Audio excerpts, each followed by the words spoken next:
All right, so yesterday we started talking about elimination. We said that there's two different types. We've got E2 elimination that's bimolecular, where your base grabs a beta proton, clamps down, and kicks off your leaving group all in one step to give you your alkene. And E1 is kind of like SN1, where your leaving group falls off first, then your base grabs a beta proton to give you your alkene, so it's a two-step process. And we said that elimination is entropically pretty favorable because we start with 2 moles of something and we end up with 3 moles of product. Substitution, on the other hand, is entropically a lot less favorable. So entropically, let's make a note.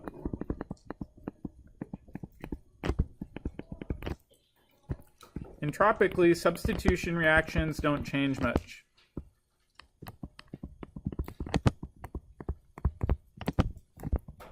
If you look at the examples we provided, we put 2 moles in, we got 2 moles out of products. So really not a lot is changing in these specific examples. The reality is there is a little bit of entropy change, even if there is no change in moles. And why is that? Does anybody remember the other part of entropy besides just change in moles? Freedom of motion, right? So it's not that there is no change in entropy, it's pretty minimal compared to the entropy change that we observe with an elimination reaction. All right, so this is bringing us right back into chapter 6 material. Yep. So when there's an alkyl or a hydride shift, could that change the entropy then? Because then it's sometimes it'll be less. So the question was about a rearrangement. A rearrangement doesn't entropically change much unless it provides a different freedom of motion after it's rearranged. Okay. So there are some situations where you actually have ring expansion due to a rearrangement. You could argue that that changes the freedom of motion. So I wouldn't say there's no effect, but it's a pretty minimal effect. Yeah, good question. All right, so let's go back to chapter 6. We said that Gibbs free energy, or the change in Gibbs free energy, is equal to the change in enthalpy plus the entropy unit, which I like to bracket out with temperature. And we said if we want a reaction to be more spontaneous, we want delta G to be more positive or more negative? More negative, right? Okay, so if delta G is more negative,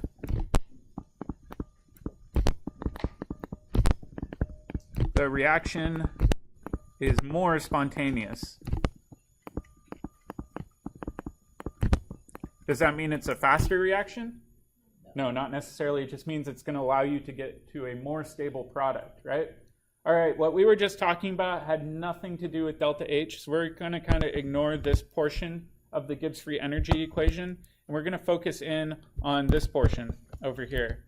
So in substitution reactions, we said that that delta S sign is pretty minimal. So if the change in delta S is pretty minimal, that means that this side of the equation has very little impact on delta G, right, for substitution reactions. If we think about elimination, what's the sign for delta S?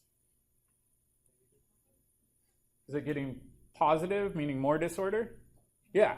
So if we think about this, right, in elimination reactions, we've got delta S, which is positive, times a temperature that's measured in Kelvin that's going to be negative. So we've got a negative times a positive. That means this overall sign is going to be negative, right? All right, so if we really, really want this reaction to be more spontaneous and favor elimination reactions, what do you think we could do to temperature? Crank it up, right? If we increase temperature, we're going to increase the sign of that negative value for the negative T delta S. So negative value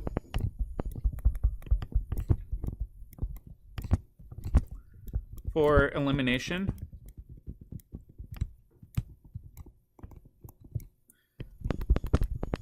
Oops, and then we said that high temp increases the magnitude of that negative value.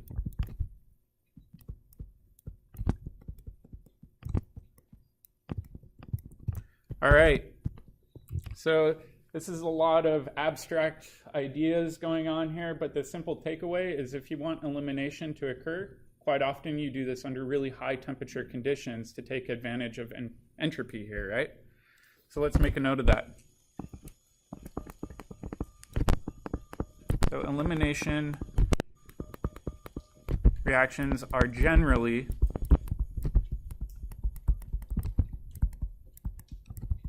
favored at high temp.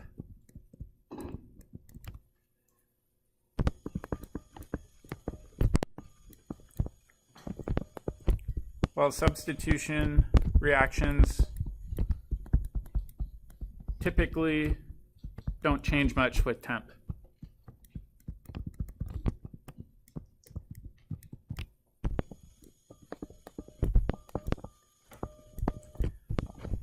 So that's one big hint. Oops, not high temps. That's one big hint you can use when you're trying to determine whether or not something's more likely to be substitution or elimination, is look at the reaction conditions. If you see really, really high temperatures, chances are there's a reason, and chances are that reason is you're trying to favor elimination. Make sense? Yeah. Would SN2 reactions be slightly more favored at high temp than SN1 because their bonds will move around more and they're more likely to run into each other? Not necessarily. So the question was about SN1 versus SN2 at high temp versus low temp. There's really not a significant impact there. Yeah. All right.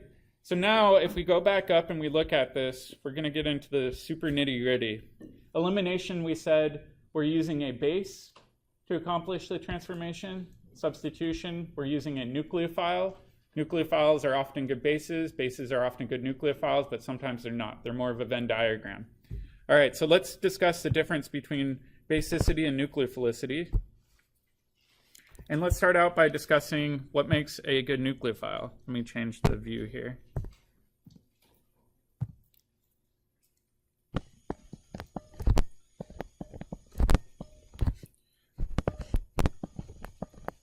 So let's do good nucleophile over here. What makes something a good nucleophile? Let's review.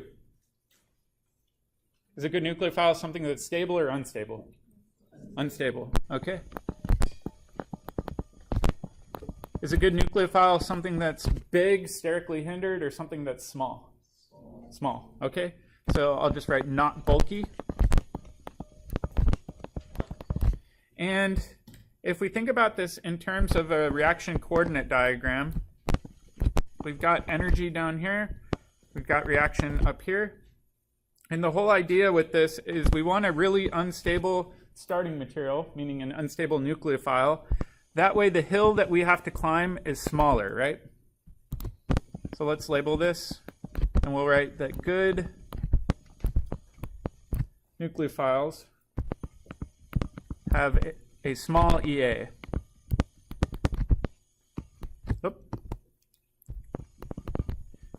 And what I mean by that is if you have a really stable nucleophile, let's say it's this blue pathway would go up and over and maybe give you the same products, but it would have a much greater hill to climb, and therefore it's not going to occur nearly as quickly for this blue pathway reaction. So in general, we typically like to have an unstable nucleophile to lower that activation energy. All right, let's think about good bases.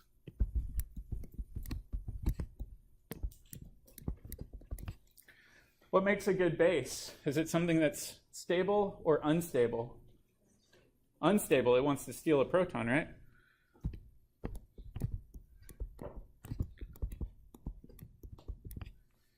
What about size? Does size really matter that much with basicity?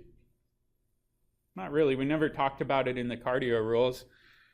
So I'll write down here that size doesn't matter much. Oh, God.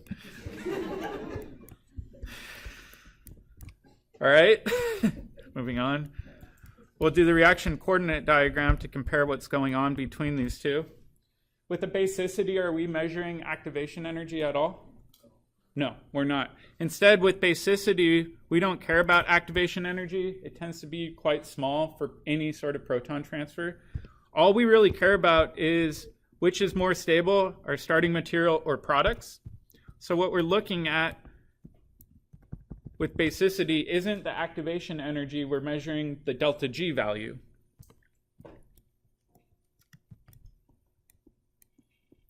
So good bases have a large negative delta G value, meaning they drop down and form a product that's much more stable. So these are two sides of the same coin, right? With nucleophiles, we didn't really care about delta G. With bases, we don't care about activation energy. So they are closely related but different. Yeah? So just to confirm that then a good base would also likely be in a spontaneous reaction. A good base implies that the reaction will be spontaneous. Yes, definitely. The tricky thing, though, that always throws people with this is they say, all right, unstable and unstable, these are really similar. Obviously, we could change size. So something that's not small could be a good nucleophile, but something that's not small could also be a good base. If we have something that's really, really big and unstable, we could say that's a good base, but not a good nucleophile. So we're getting into this weird, like, nebulous gray area of what makes something a good base versus a good nucleophile. Yeah? I mean, it's like right there's like the comparison like that. The beginning energy level, the starting materials is around the same. The products are around the same. Like, how am I supposed to tell the difference if you were to give them to me on an exam?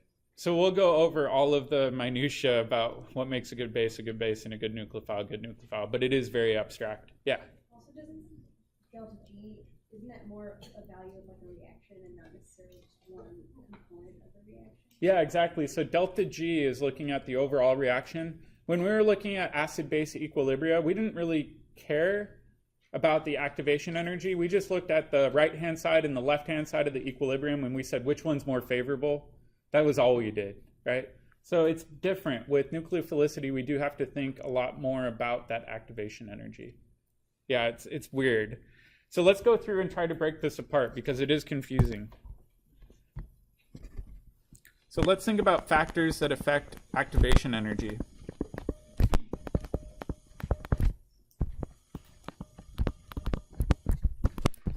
And we know that activation energy is directly related to nucleophilicity.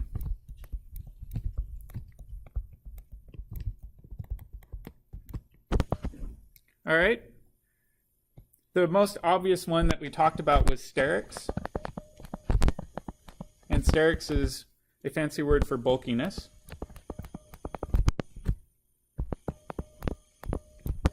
And so what we could do is we could compare a bunch of compounds. We'll compare hydroxide, where oxygen has a negative charge, versus methoxide, versus Tert-Butoxide.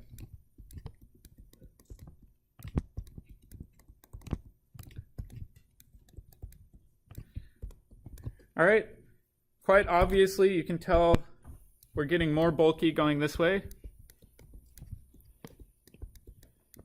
Which one's more stable? Or do you think they're about the same stability?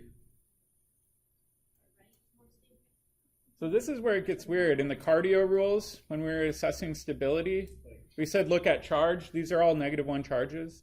And then after that, if it's tied, we go to atom. We'd say, well, the negative charge is on an oxygen atom in all three of these.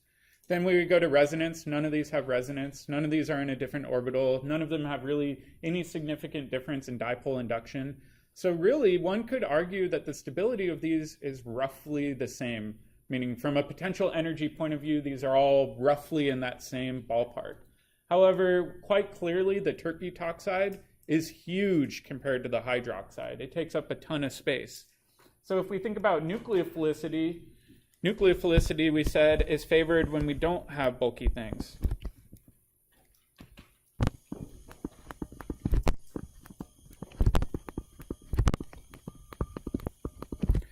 So this is where the nuance comes in, right? So if we think about Tert-Butoxide, Tert-Butoxide is a pretty crummy nucleophile because it's simply too big. However, is Tert-Butoxide a pretty good base? Yeah, it's just as good of a base as hydroxide, more or less. So this would be something that is a good base, but a bad nucleophile. It is just simply too bulky to really attack into any sort of carbon to kick off a leaving group. All right, so that's one size. This is something that's pretty easy to infer. Let's do the other thing. We said stability. also plays a large role.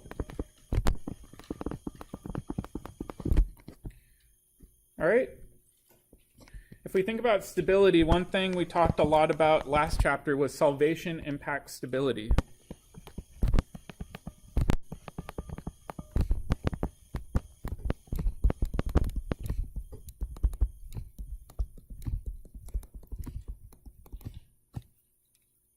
In fact, I'll just leave it at that. All right. So let's think about it this way. We could have something like a carbon with a negative charge. We could have nitrogen with a negative charge. We could have oxygen with a negative charge. We could have fluorine with a negative charge. And then I'll go down the column. We've got chlorine with a negative charge. We've got bromine with a negative charge. I've got iodine with a negative charge. And then I'll just fill in the gaps. I'll do sulfur and I'll do phosphorus. So we're considering anionic nucleophiles that are one of these particular atoms carrying a negative charge. All right, let's compare going left and right across a row. So let's consider going left to right. Which side is more stable, the fluorine side or the carbon side? Fluorine is more stable, all right?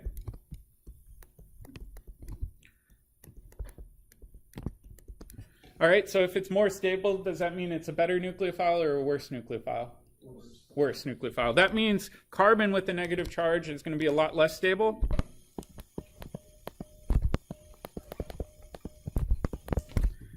And if it's less stable, that means that it's not only a really, really good base when carbon has a negative charge, but one could also infer that maybe it's a good nucleophile as well. All right? So stability we can compare really easily across rows by using electronegativity. Does solvent really impact this very much? Solvent didn't impact going left and right across rows. It did impact going up and down columns though, right? All right, so now let's consider this one. Let's consider that this is aprotic. All right, and an aprotic solvent, the solvent really isn't doing much to stabilize the anion because it can't hydrate very well, it can't hydrogen bond very well. All right, so which one do you think is going to be more stable in an aprotic solvent? So think about the general trends for acid-base reactions where we weren't considering solvent. Which one is more stable, iodide or fluoride? Iodide, right? So for this one, we would say more stable. And then less stable. Do you have a question?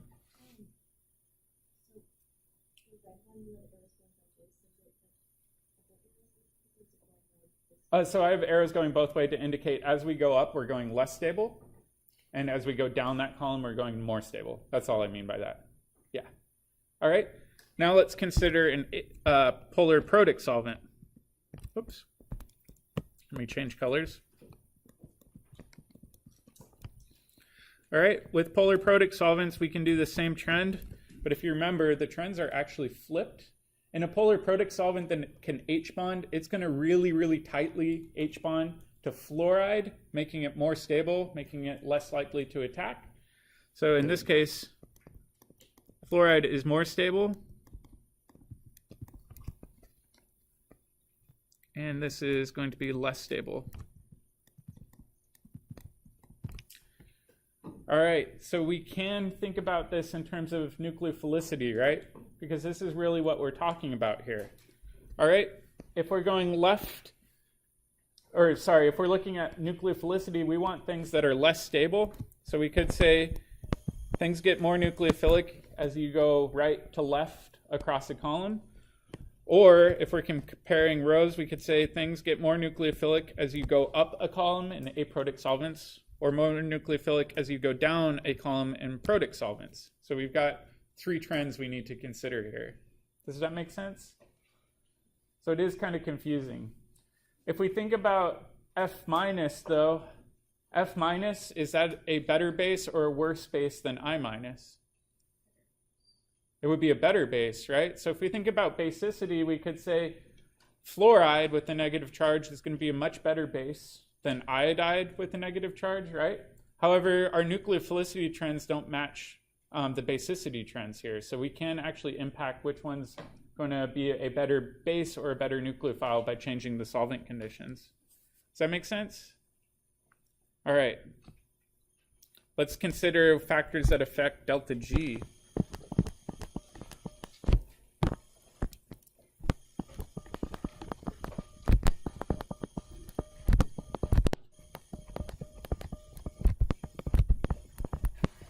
And delta G is all about basicity.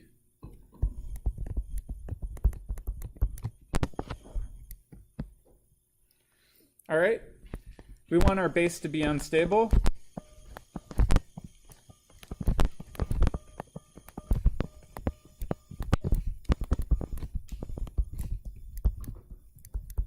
And what I mean by that is it doesn't follow the cardio rules well.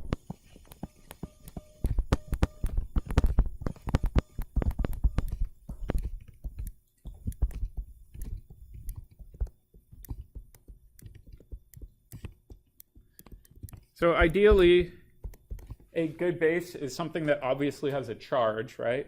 And ideally, a good base is where that charge is on an atom that doesn't have a huge amount of electron or electronegativity. So something like an oxygen atom, yeah, that's a decent base, but it's even better if it's a nitrogen atom with a negative charge, right? A nitrogen atom with a negative charge is going to be a lot less stable than that oxygen atom. So really what we're looking for is something that is not stable when we're looking at the cardio rules. Conversely, we could say that we want it to form a stable or non-acidic conjugate acid.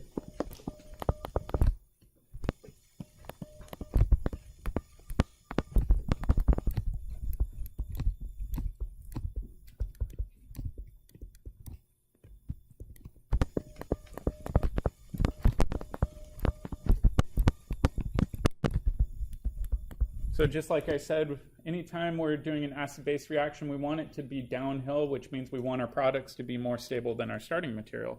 I will say, if you're a little bit rusty on this, go back and review chapter 3.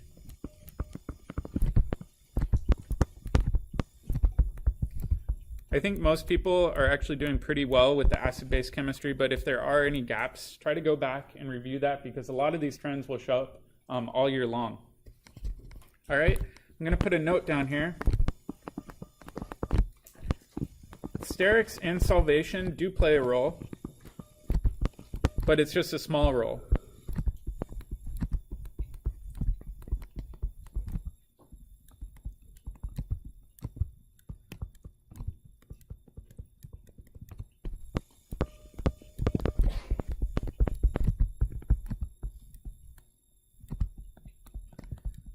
So if you actually read through chapter 3 and find detail, you'd see that they talk about this a little bit more. They talk about sterics and how that affects pKa. But if you notice, it affects pKa usually by like less than 1 pKa unit, which isn't that big relative to the pKa jumps we saw in the cardio rules.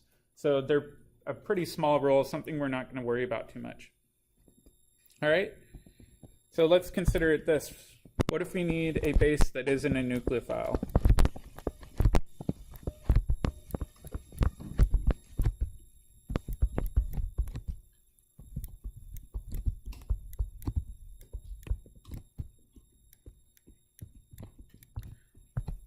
So we'll use that term a lot, non-nucleophilic, but it's basically saying that what we're looking at is a really good base, but something that's not going to act as a great nucleophile. One of them we just talked about.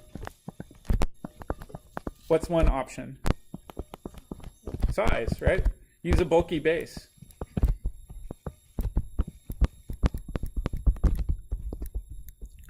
So a good example that we saw that we'll use pretty much all year long is Potassium Tert-Butoxide. And you'll see this in your textbook written as KOTBU or TBUOK. That's kind of the shorthand version of writing out potassium tert-butoxide.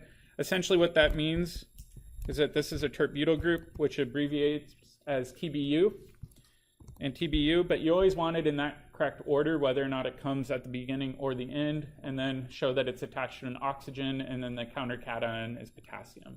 So you might see it written a few different ways in your textbook or on exams or quizzes. All right, so that's a really good non-nucleophilic base simply because this is too bulky to be a good nucleophile.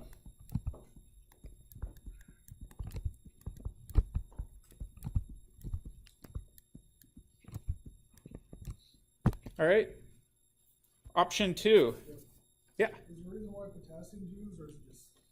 That's a good question. Why is potassium normally used? It has to do with how you make this.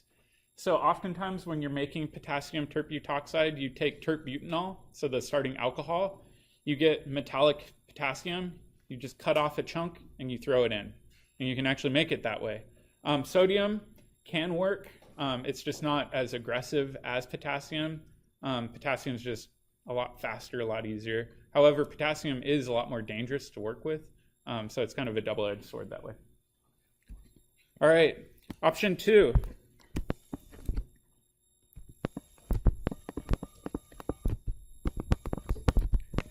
Is to use a special base.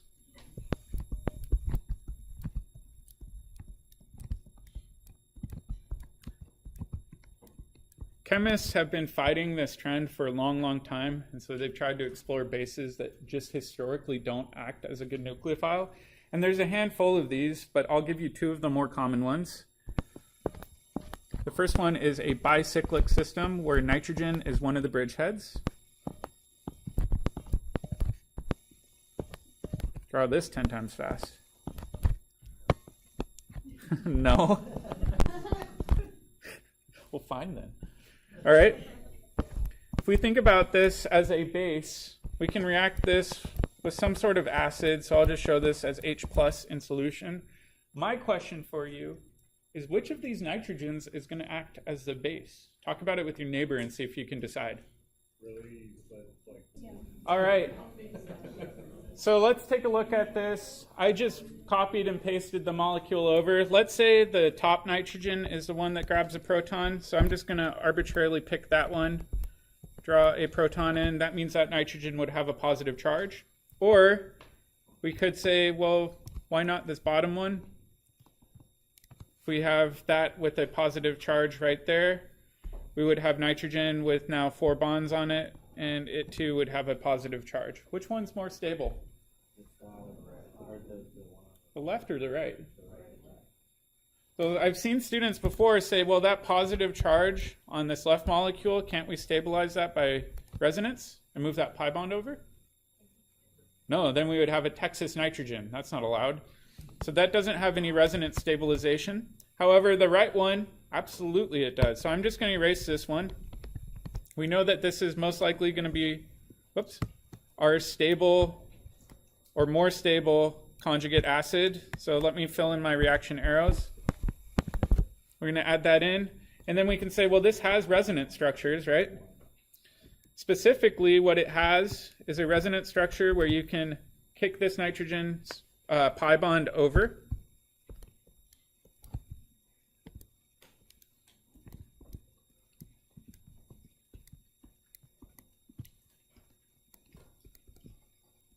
That gives this a positive charge. Now this nitrogen has its lone pair back. Are there any other resonance structures? Yeah, we can kick down this lone pair from this nitrogen right down here. Let me zoom out a bit more.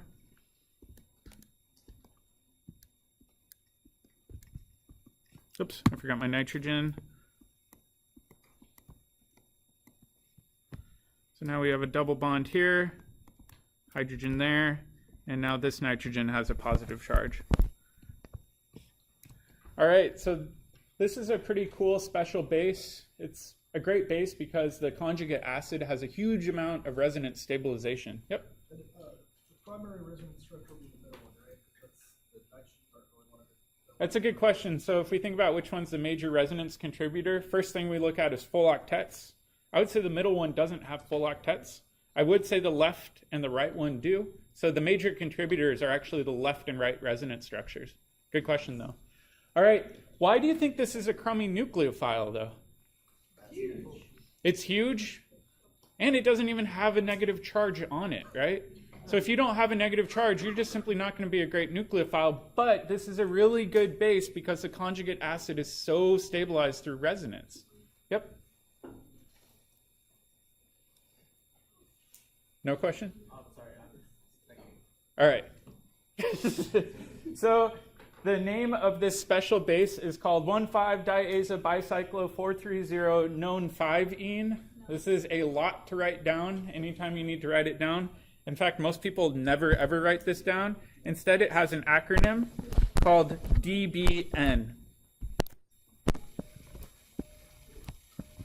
So if you ever see DBN used, you should immediately think this is a really, really good base that will never ever act as a nucleophile because it doesn't even have a negative charge. A good nucleophile needs to have a negative charge. Yeah? Is there a reason there's not any sort of stereochemistry for the long?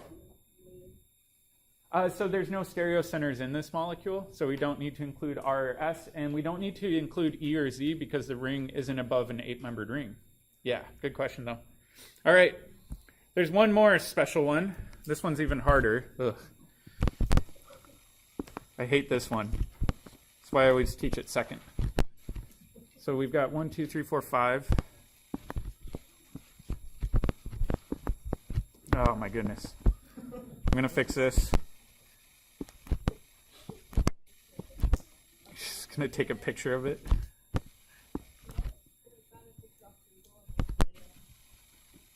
All right. Bear with me. So let me clean this up. This is another special base. I'm just going to show you the structure really quick so that you know what it looks like. I'm really terrible at drawing 7-membered rings. It's not something I'm proud of, but here we are. All right, so this one, if we look at it, looks pretty similar. This is called 1,8-diazo-bicyclo.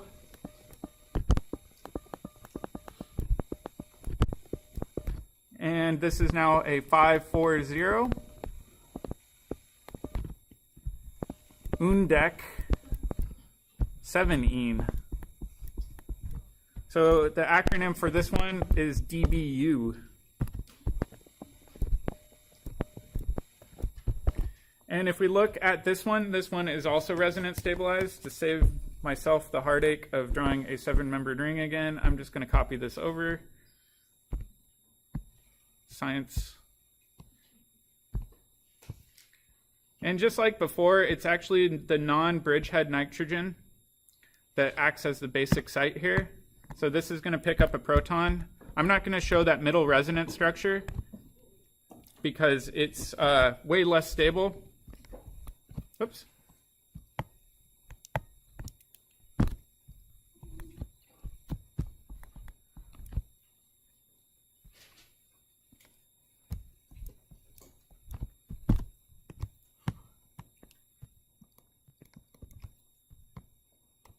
Clean this up and then we'll compare the two. You can see in both of these you have a resonance stabilized conjugate acid. However, the starting base doesn't have a negative charge, so it's going to be a really crummy nucleophile. Yep. On the second one, isn't the nitrogen need slow pairs, but Oh, yes, I forgot my lone pairs on this lower nitrogen. I could have included that middle structure that I showed for the top one too, but we know that's a minor contributor because there's an incomplete octet on that carbon. All right, so that's the second type of special base, DBN, DBU. Always think strong base, bad nucleophile. It's just not going to do substitution reaction ever, really. All right, option 3.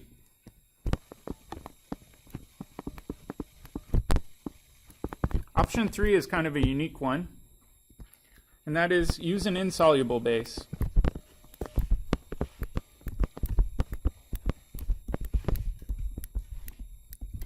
All right? And this is where things get weird. A base does not need to be soluble.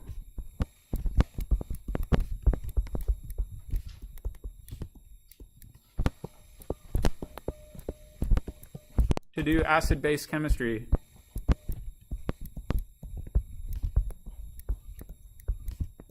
Does anybody know why? If it's not soluble, what must it be doing if it's doing acid-base chemistry? not doing reactions in solution. It must be doing it on the surface, right? So sometimes you have bases where they're just basically a solid something or other, and the surface of that base can do acid-base chemistry with whatever's surrounding it.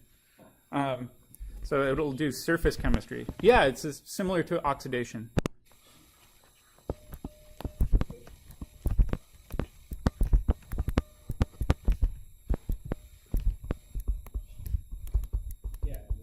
And there's a handful of examples that are really common. The first one is sodium hydride, NaH. Second one is potassium hydride, KH. And the last one is lithium hydride, LiH. So these are the main hydrides that you might see in lab.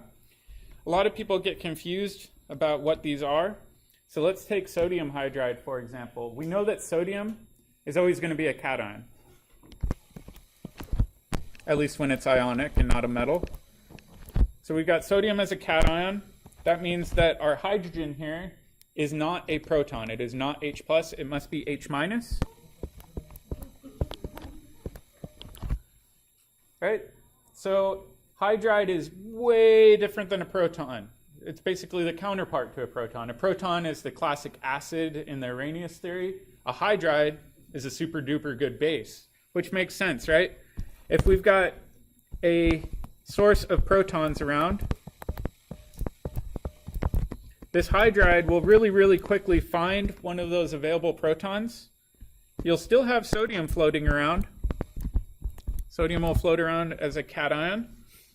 And you'll create a new bond between your proton and your hydride. What is this? Hydrogen gas, right?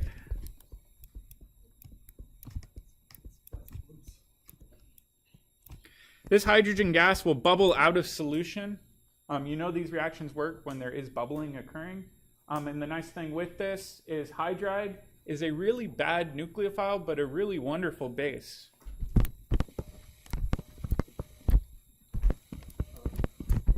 Or sorry, I think I flip-flopped that. H- is a good base, but a bad nucleophile.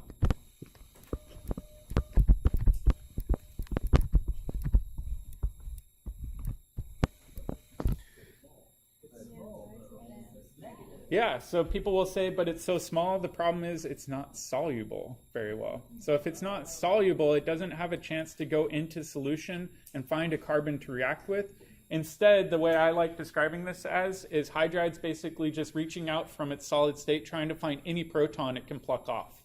But it has a much, much harder time finding a carbon that it can reach in and attack. Does that make more sense? It's this weird abstract solubility thing. But in general, we've got these three main classes of non-nucleophilic bases. The first one is your classic super duper bulky Tert-Butoxide. Your second one is a special base, DBN or DBU. And then your last one is one of the hydrides, either sodium hydride, potassium hydride, or lithium hydride, and those are not soluble and therefore aren't a good nucleophile. Yeah? How hard is it to do the same type of reaction with bench top chemistry, but wouldn't it also react the same in the atmosphere? Yeah.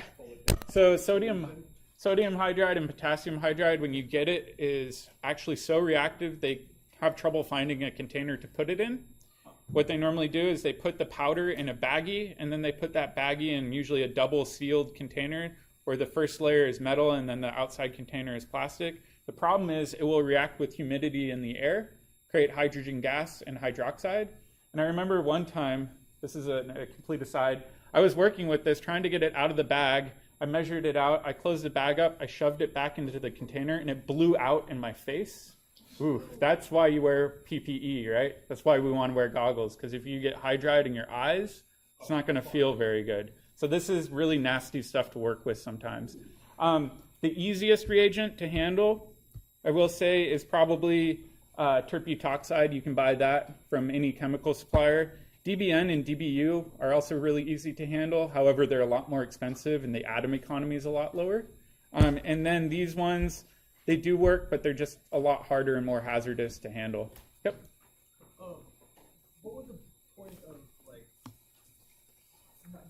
not just using Tert-Butoxide for almost everything? Like, is there other one where that's ever going to act as like a non-nucleophile? Like, So the question was, why not always use Tert-Butoxide? It depends on the situation. There's a huge number of variables in chemistry we have to consider. Tert-Butoxide can do other chemistry besides acid-base chemistry. Yep. All right, so that's where we're going to stop today. Tomorrow we'll come back and we'll talk about things that are a good nucleophile but not a very good base.